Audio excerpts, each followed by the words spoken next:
Nicolas Sarkozy est aujourd'hui dans le Gard dans le cadre du classement au patrimoine mondial de l'UNESCO des Causses et des Cévennes. À Alès pour BFM TV, on retrouve en direct Apolline de Malherbe, un déplacement qui sonne comme un début de campagne présidentielle.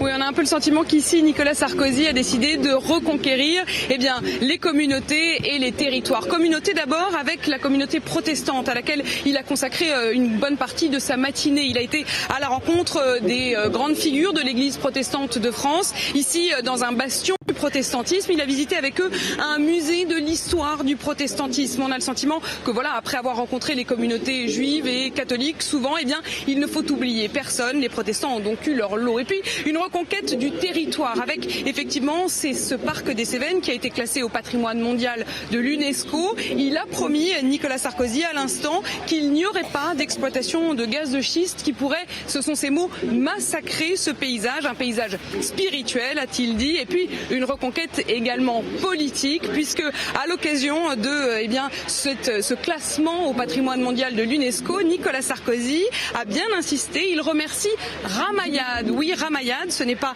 n'importe quel hasard, puisqu'évidemment, on le sait, Ramayad avait choisi de quitter le bureau de l'UMP pour se rapprocher de Jean-Louis Borloo. Jean-Louis Borloo a décidé de ne pas être candidat. Visiblement, Nicolas Sarkozy insiste sur l'importance de Ramayad lorsqu'elle était ambassadrice à l'UNESCO. Il profite de cette occasion pour lui faire un petit signe. On sait que ce matin, au petit déjeuner de la majorité, Nicolas Sarkozy avait également salué devant ses troupes le courage de Jean-Louis Borloo.